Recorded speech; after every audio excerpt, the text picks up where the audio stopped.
We've all heard the expression, work smarter, not harder. And it's a great sentiment, but it doesn't actually do anything to help us move forward. My guest today has a system for doing just that, scaling your income without burning out, but instead doing it from a place of rest and calm. Kate Kordsmeier is a writer, educator, and creative entrepreneur.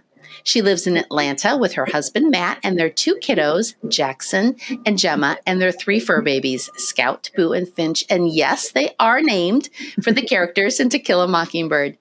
She left a flourishing freelance writing career to start a holistic wellness blog called Root and Revel, which became a multi-six-figure business. She now teaches other heart-centered online entrepreneurs to monetize their online business with sustainable tactics that don't result in burnout or selling their soul. She does this through two courses that she offers, and she's also a fellow podcaster. And you can hear her on the podcast, Success with Soul. Welcome, Kate. Thank you so much for having me. It's always fun to hear somebody else read your bio. I'm like, oh, that sounds good. Right? Yeah. Like, I'd like to know this person. Yeah, she sounds great. Right. So that did tell us a lot about you, but it didn't tell us enough. So where did you grow up? How did you end up in Atlanta? And maybe tell us about your love of To Kill a Mockingbird. Yes. Well, I'm from the South, so my love for To Kill a Mockingbird probably starts there. But I grew up in the suburbs of Atlanta and went to college at the University of Georgia in Athens. And then I bounced around a lot. I moved to LA and then Dallas and Washington, D.C. And then my then boyfriend, now husband, got transferred back to Atlanta. And, we felt like, well, our family's here and probably going to move back eventually. So let's go. And so now that was in 2013. So, what is that? Yeah. 8 years? Gosh. So we've been back in Atlanta for 8 years and, it's been a whirlwind since then. We got married, bought a house, moved, bought a new house, had 2 babies, and I've had 3 different businesses in that time. So it's been nothing but chaos, basically. You've lived a lot more than 8 years of life in 8 years, it sounds like. Oh, well, that's great. So you come from a place of experience, and we're going to talk today about the thing that you know, which is scaling your income without burning out. But let's start by going back a little bit to your freelance writing career. Yeah. What were you writing about? Was it holistic wellness related, or was it just completely different? Completely different. I was a food and travel writer. So it was literally my job to eat and travel the world and report back on the most, delicious meals and hottest chefs and, most spectacular views and all of that kind of stuff. So it was in many ways a dream job and so nothing to do with wellness. But I suppose when you start eating all sorts of decadent and indulgent foods, it does have an impact on wellness. Yeah, it's interesting because I think actually more so than any of the food I was eating, the stress of being on the road all the time and having a business that was 100% trading my time for dollars, yes. That impacted my health more so than anything else. If anything, now looking back in hindsight, I could say that the plus side of like the most, being able to eat the most delicious foods and try all of this new stuff and experience all these different cultures probably helped my wellness and, improved my health. But it was stressful. Yes.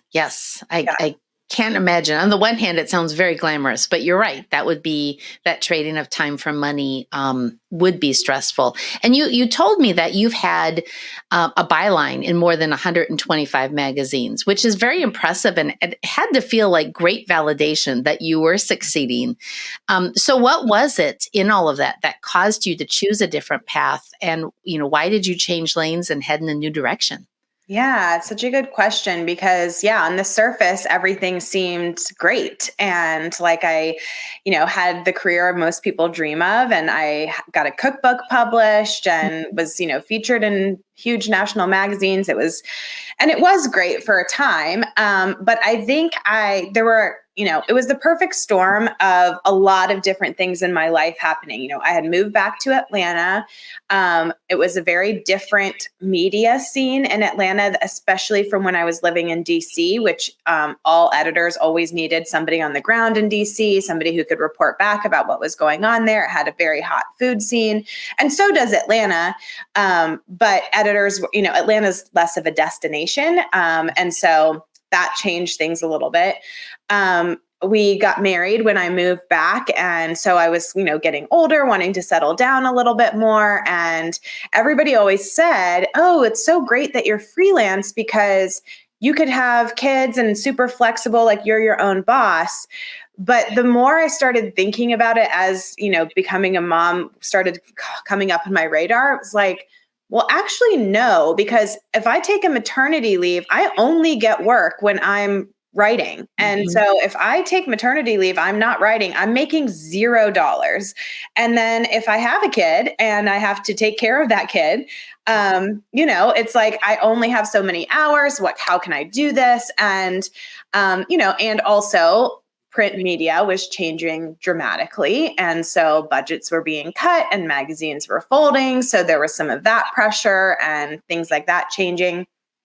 And I was having a lot of health issues. And like I said, in hindsight now, I could say, well, of course you were having a lot of health issues. That was very stressful, even some things that are good stress, but like if you've ever planned a wedding, it's very stressful, moving to a new state. So it was very stressful. And I started looking for what could I do that is a little bit more passive and reliable. And I have a greater income. Like I was making right around 6 figures from my journalism career, but it felt like that was it. Like I was never really going to make that much more than that because I didn't have time to write more than that. And that was the only way to scale your income was to work more hours. I was already writing for the top publication. So it wasn't like I'll succeed more and then better publications will pay me more. It was like, no, I'm already doing that. So so I was reading income reports on a food blog that I followed, and they were talking about how they were making like $30,000 a month from their blog. And it was just recipes. And I was a recipe developer as well. So I had developed recipes for dozens of different magazines. And so I was like, well, I could do that. And instead of making $500 a recipe, I could be making a lot more. Right. And so I decided to start a blog, and it was sort of like part food blog because that was what I knew. And then I was also sort of chronicling this health journey that I was on and sharing that. And so that was how Root and Revel came to be. Okay.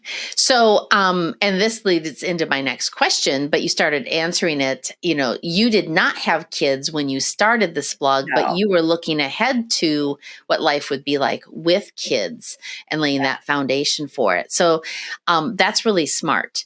That you did that then because, myself included and many of my listeners were like in that mom stage going, I'd like to do something. And so well done looking ahead and going, I'll do all the really heavy lifting before I have the kids. Before I do that. Yes. Yeah. And I can't, there was maybe some foresight there, but there were like I said, there were so many other things happening too that it wasn't just thinking that. I'd love to say, oh, I was just so brilliant that I just knew. Yeah. Well, we'll just say you were. Yeah. Okay.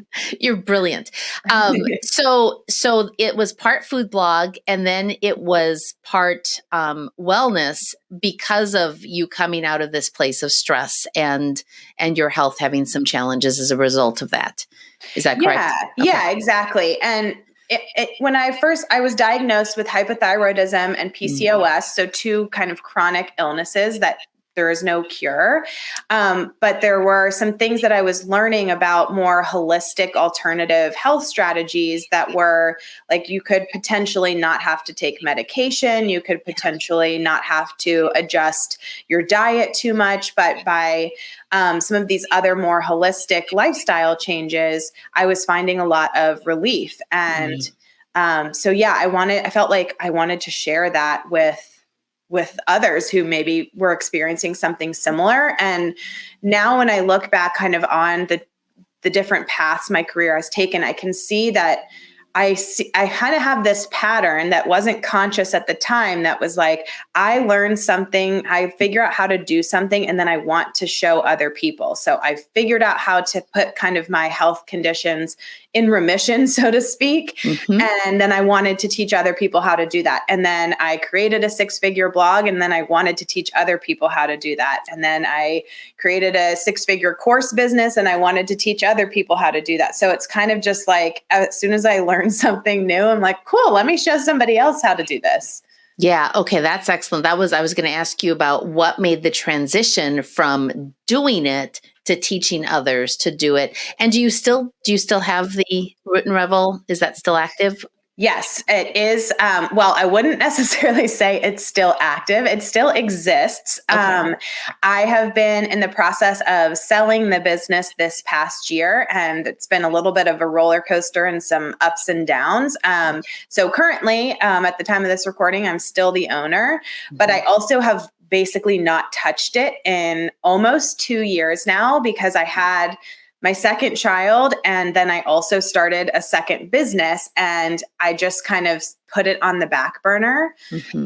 And, traffic and revenue have obviously been affected, although it took over a year before I really saw a dip in anything. But it's also very cool now that it's like, wow, I don't touch this, and it's still making like $5,000 to $10,000 a month, and I'm not doing anything. Yes, my husband started a small blog a couple years ago, and he hasn't touched it in a good 18 months. And every month it's not big bucks, but I'm like, this is just not fair. You're making money doing nothing. And I'm still trying to build something here. I know. Well, it's a check in the pro box for blogging, because it really has such a long shelf life. And so even if you need to take a break, whether that's like a maternity leave or several years off to figure out, something new or whatever, you can still actually keep earning from it, even though you're doing literally nothing on it. So yeah, it is. And the fact, like you mentioned, that you can now sell it. I mean, it is a real business. And I think that's still one of those misconceptions that, maybe not actual bloggers have, but people around. It seems like it's your own personal space where you're sharing your thoughts. And I don't think that they look at it more like I own a job, as opposed to I'm building a business that I could sell, because it's not real, it's not brick and mortar. Right. And it has made me really think about how to create sellable assets when the other businesses that I'm building, and the way that I approach the blog content and all of that, because I also think the landscape of blogging has changed so dramatically in the last 10 years, but even just in this past year, where it used to be, it's just you sharing your personal updates, and, that it was like an online diary. And now it's so different. And I feel like all businesses actually need to have a blog component, because it's the best way to get organic traffic and leads to your website, no matter what you're selling or what your business is.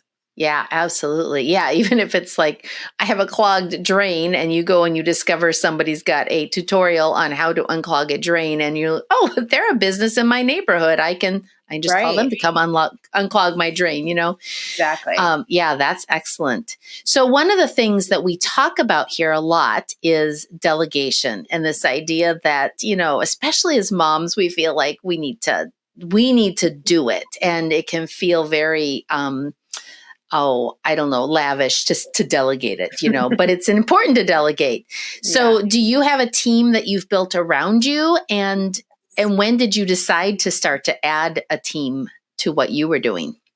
Yeah, I love this question, because I think it's, hundreds of years of patriarchy telling us that if we get help or we can't do it all ourselves, that we're selfish and we're, not good enough. And none of that is true. Mm-hmm. And I think, we can have it all, but we can't do it all. And we certainly can't do it all by ourselves. Right. So I think I hired my first. Well, that's maybe not true. I was going to say I hired my first VA a couple years into blogging, and I just had her, a few hours a week, and then we grew from there until she ultimately ended up becoming a full-time employee.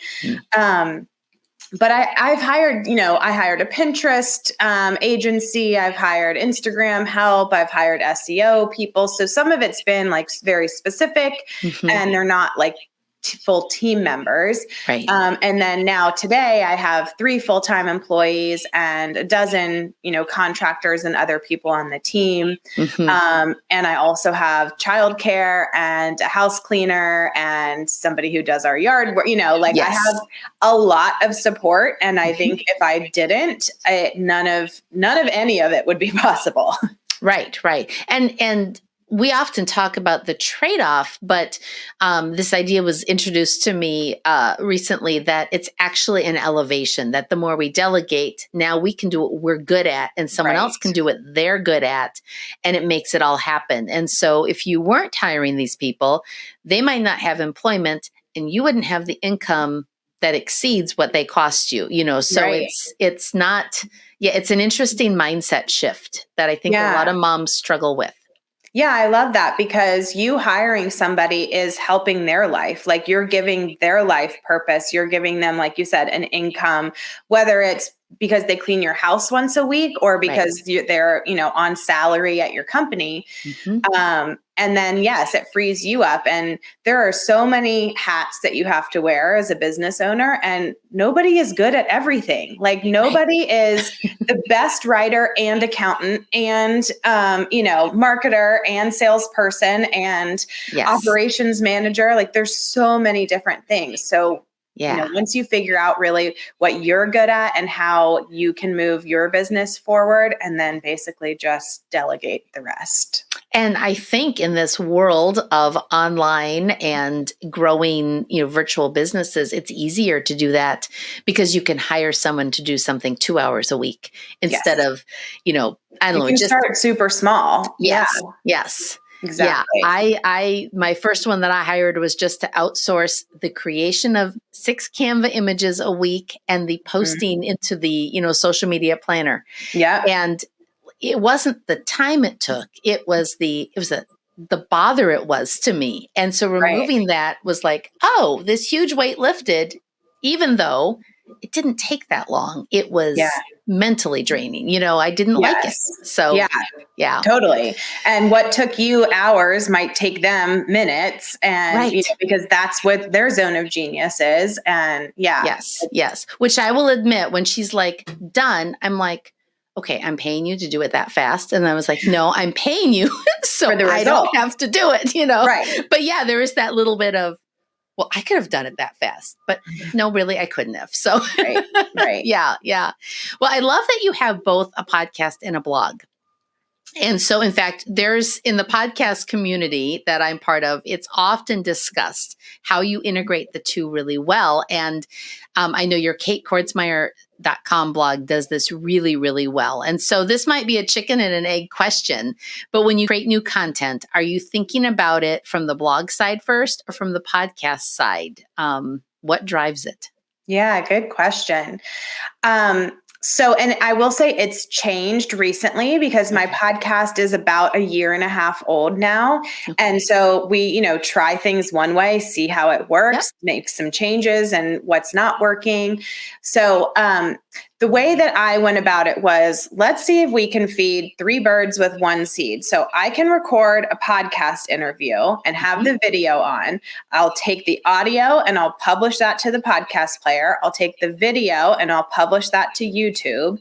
And then I'll create a blog post that has the written show notes with the transcript, and then maybe even embed the YouTube video and the podcast player right into the post. So now I've done something once, but I've gotten 3 pieces of content of it. And then you can have a VA go in and repurpose pieces of it for social media or something. So we have been doing it that way, and it is working well in some aspects, but what it is not working super well in is people finding the podcast in Google search and then coming to, like, maybe they type in something like how to do an evergreen funnel. That's one of our podcast episodes, something we teach. Okay. If they type that into Google and they see a podcast episode as the result, they're not going to click it because they're not looking for a podcast episode. They're looking for an answer right then and there. Okay. And so we've figured that, like, we really actually have to match search intent for blog posts, whereas podcast episodes are more about just giving people content, really connecting with them on a deeper level. You know, they're not really searching for topics so much as they are either, once they find you, they're just listening every week, or they're looking for broader topics as a whole, like a podcast as a whole that talks about something. So now we're kind of changing our approach slightly, where we have content that we're writing for the blog that is to match that user intent and really give them an answer right then and there. And then we're having separate content for the podcast that is really more about that connection, nurturing, letting them get to know, like, and trust me more, and using the two a little bit differently. So how does that look like two actual pieces of content and two different links, or are you just building out the content in that blog post, which includes your links to the audio and the video and the transcript? Are you just writing that more like it's a podcast? I'm sorry, like it's a blog post. So that's what we had been doing, where we had kind of extended show notes where we would give, more of a summary, more details about what was talked about. And then we would, like, have some bullet points of, like, here's what else you'll learn in the episode. But they weren't getting the answer to their question without listening to the episode or watching the video. Okay. So, and we're literally in the middle of making this change right now. So I think what we're going to do is we're going to continue doing that, but then we're also going to have separate content that is just a blog post, and it actually is like the answer to the question. So instead of saying, in this episode, you'll learn how to create an evergreen funnel, we'll say, here's how to create an evergreen funnel. Boop, boop, boop, boop. So we can still repurpose, like, we can take what we talked about in the podcast episode and make it into a full blog post that they don't have to listen to the episode to get the answer.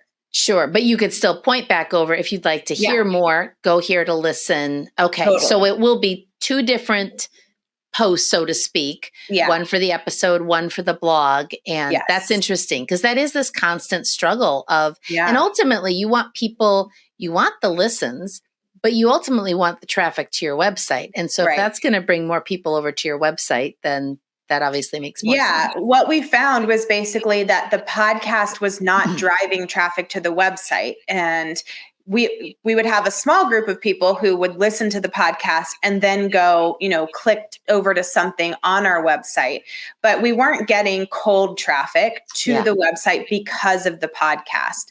Yes. So now we're working more on creating SEO friendly blog content, more of that traditional just written content, and using that in addition to the podcast episode so that people type in something. And if you type in anything now, like a question or just a regular Google search, you'll notice podcast episodes don't even really show up in the search results. And I think it's because it's not matching that search intent of the user. Interesting. So would you say that a podcast is more of a current version of having published a book? It's a credibility builder as opposed to an actual way to build an audience? I don't know. It's such a good question. And I've been thinking about it so much because I think, yes, it definitely is a credibility builder. And people listen to even just one episode of a podcast, and they really get to know you a lot more and your expertise and, all of that. So it is that. Is it an audience builder, I don't know. I mean, my personal experience so far has been no. I have just been able to nurture my current audience more, but Okay. I have not really gained new people into my audience from the podcast. Now, going on other people's podcast as a guest, absolutely. Okay. But my own podcast hasn't been as much of an audience builder. It's more of like an audience nurturer of the existing audience. Which makes a difference when you send out an offer, because now they're warmed up to you. They're much more likely to respond to that. Okay. Well, that's helpful. That's a good way to think about it, because that's often the question. People say, I want to monetize my podcast. And you're like, well, it's difficult to monetize a podcast, but it can be part of a monetization plan. And then to say, how does it fit well, can often still be tricky, because it depends on what you're talking about and what you're doing. My dad is always asking me, how do you make money from the podcast? And I'm always saying, I don't make money from the podcast because I don't monetize the podcast itself. Like I don't have sponsors or anything like that. I said, the podcast is a marketing strategy for me. Yes. It's how I get my audience to know, like, and trust me more. Yes. And then instead of having ad spots for, HelloFresh, we have ad spots for my free webinar. Of course, my course. Like, so it's more of a marketing strategy than a revenue driver. Yes. So as your family has grown and as you've continued to work to integrate, home with business, what was the biggest challenge that you faced, particularly as you tried to keep the priorities of both from competing? It is challenging. I will not lie. And especially because I had my second child in May of 2020. So I was 7 months pregnant when the pandemic first hit. Okay. So that really threw a wrench in everything. I know, obviously, for many people. And talk about stress levels. Yes. Yes. So it was very stressful. And then we had this whole plan of, I was going to take a maternity leave. We were going to keep my son in daycare. And then so I would be home just with my daughter, and that went out the window because he didn't go back to daycare for almost the rest of the year. He went back at the very end of the year. And so we had 2 kids home with us, no childcare, no even like, we did have some family help in the beginning, especially, but then as the pandemic kind of went on, and then once my son went back to school, then my parents were like, well, if he's in daycare and we're not vaccinated, like maybe we shouldn't be around. So, it was just so hard figuring out the right thing to do. But what I always have to remind myself of this, because my business doubled in size last year and I worked less than ever before. And I had less time and I had less energy and, all of those things because I was home with 2 kids and no childcare. I was postpartum and, all the things. So it was a good lesson, and you don't working more hours is not always the answer. In fact, it rarely is the answer to making more money. So now both my kids are, in daycare, and I have 40 plus hours a week that I could be working. And I have to remind myself, that's not the answer to growing a business without burning out. So I'm kind of talking in circles now. You have to remind me what your original question was. Well, it was what was that biggest challenge? But you had talked about earlier how you have a housekeeper and you have a landscaper who does the lawn and stuff. So, so it sounds to me like you learned pretty early on that was going to be key to keeping these things in balance, was going to be, literally employing the help of other people. Yes.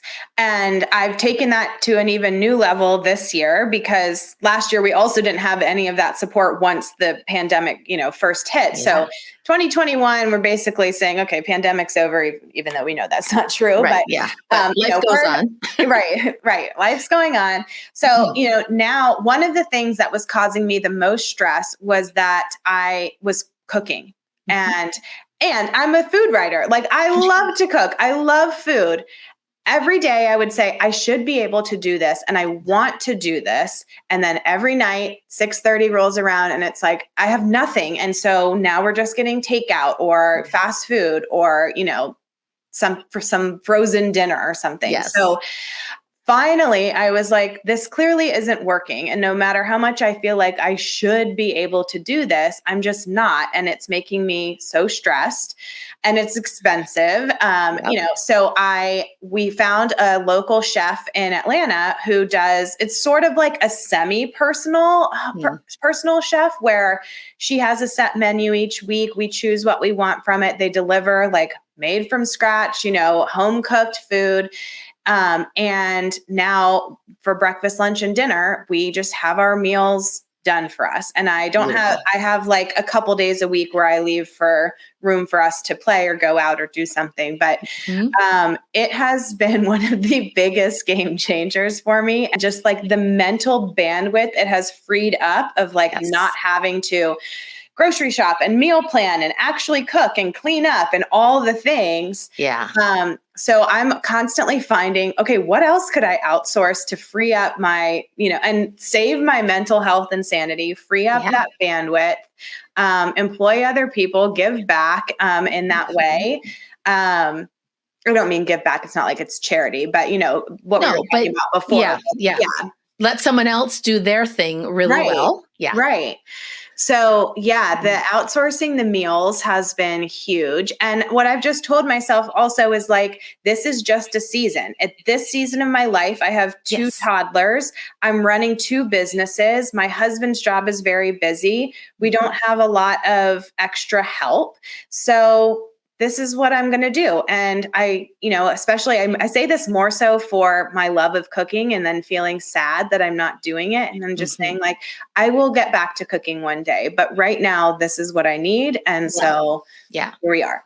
It's like the college or grad student who loves to read, but doesn't get to choose what they're reading right now. You're in that season. You will get to choose again. Yeah. But right now, this is what I need. And this is how I can guarantee my family has healthy home cooked meals on the table every night. And And I don't have to worry. A better use of that budget than the pizza delivery guy. Exactly. So are you leaning into mostly promoting existing things and kind of have this evergreen model, or are you still building new products and resources to continue to roll out new things for your audience? Yeah. So I'd say it's mostly leaning on existing things and figuring out more how to sell them in a more scalable and passive way. So we have been evergreen with all of my Currently, I have 2 courses and 1 high ticket group coaching program. And all of them are sold on Evergreen and have been since April of 2020. So right before I had my second child, I said, well, I can't live launch. For at least a few months. So I need to figure out how to make money while I'm gone. And the Root and Revel blog component was great because that was already earning and I didn't have to do anything with it. Yeah. But I wanted to be able to still sell these courses. So I turned on this Evergreen funnel and I think we made around $135,000 on my maternity leave. Wow. So it worked really well. And we continued. Once I came back, I was like, why would I live launch again? This is great. That's right. Oh my gosh, I'm just making this in the background. And now it's freeing up my energy to, really serve my clients and to figure out other ways to grow the business and where to go next and all of that stuff. So then at the end of 2020, we did some tweaks to our funnel and our strategy. And when we turned that on in January of this year, the Evergreen funnel itself was earning $60,000 a month. And it was all just being sold in the background.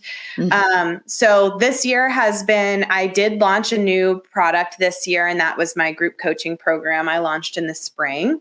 Okay. And now I'm really kind of transitioning to just doing that. And I'm going to retire my main signature course, which feels kind of crazy, but also I think sometimes you have to give up good for great. And So that's in the works right now. And so I feel like it's always just kind of tweaking I'm very evergreen passive. This is how I have to be for my current lifestyle and what I need.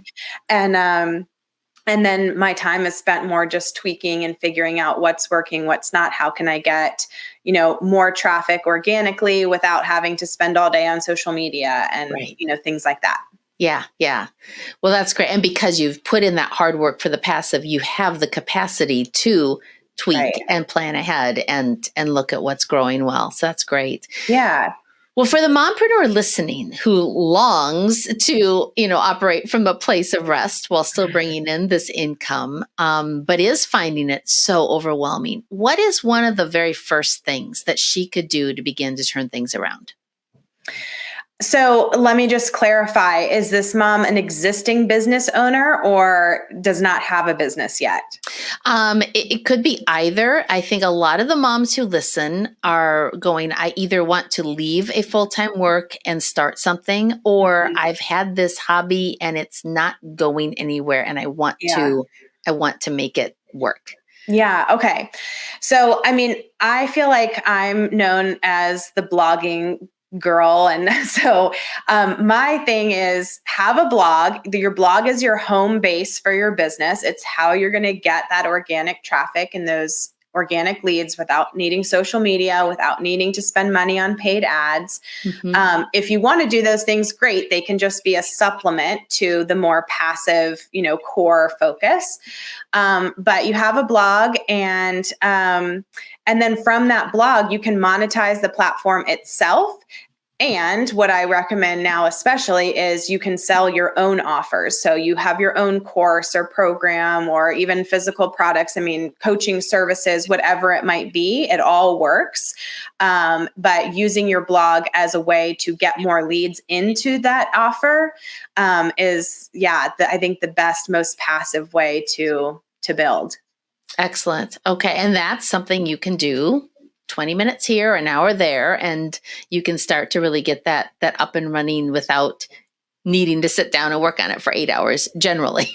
Yeah. The beginning. Yes. Yeah. Yes. And it depends, you could spend all day, every day working on it. And I think it just depends on your goals, your timeline, what you're trying to do. I just say that caveat because I think sometimes people hear this and they think, oh, this is great. I can build a 6-figure blog and stay home with my kids. And I think, no, you can't. Yes, there's a lot between that though. But yes. My point being, if you have littles at home, you could say, while they're napping, I'll spend an hour working on this. And I'm not going to make money yet, but I'm doing a little every day to move it forward. Yeah, exactly. To where I can. So, well, Kate, this has been a great conversation. I've really enjoyed it. And too. I'm a gadget girl. I love gadgets, processes, systems, anything that makes life easier. So my one question I ask every guest is, what is your favorite time-saving gadget, system, or tool? So this is less like techie, but I'm a big fan of cyclical living. And so I plan out most of my tasks and what I'm doing based on what phase of my period I'm on and what phase the moon is in. And it sounds really woo-woo and crazy, but I swear it works. And it just makes everything like you're not paddling upstream so much trying to do. There's certain tasks that just your brain is going to focus and concentrate on better during different phases. And so really getting into embodied with what's happening in my body, in the universe, and then planning my tasks and schedule out from there has been a big game changer. Yeah, that's interesting. And I think we could all relate that to a daily basis. Like we all know, well, I'm more alert in the morning or I feel better at night. So it would make sense, especially for us as women, that would work cyclically through the month as well. So that's interesting. Exactly. That's great. So was there a book you read, a blog you went to? How did you learn to do that? Yeah, it was a lot of things. It started because I do have PCOS, which is a hormonal disorder. And so I first was introduced to the idea of cyclical living through a book called Woman Code. But that was really more about doing this for your health. And like you have different nutritional needs and exercise needs, and all these different things change throughout as your hormones fluctuate throughout the month. And so I approached it from that perspective first. I then read a book. Well, there was many in between, but another pivotal one for me was Do Less. And Kate Northrup is the author of that. And then I ended up joining her mastermind last year. And so that also helped me, take that cyclical living approach more to business and thinking about more like your daily schedule. But there's dozens of resources, hundreds of resources out there on cyclical living now. And it is one of the things that we teach inside my incubator program as well. So it's something that I've been doing for many years, and now again learned something. Yep. Now I got to teach it to other people. Exactly. Oh, that's excellent. Yeah. Well, Kate, how can people connect with you? And why don't you also tell us about the free video series that you have for the moms listening? Okay, great. So the best place to connect with me is just on my website, which is katekordsmeier.com. And I have a podcast called Success with Soul as well. So wherever you're listening to this one, you can go find mine. And the free video series. So we have a couple different ones. Now I have to remember which one my assistant told you we were going to talk about today. But I'll tell you, maybe I have something in particular that I think will be really good, which is a training that I recently did called 6 Systems for Six-Figure CEOs. And it's very much like some of the unexpected things that it takes to build a 6-figure and beyond business. And it's not just about hustling and working more and, needing to grind it out. So we can give you the link for that. We can go to katekordsmeier.com/Jen, and you can get the video there. Excellent. Well, Kate, thanks so much for your time today and all this wealth of information. I learned a lot, and I know our listeners will too. So thank you. Yeah, thanks for having me. It was fun.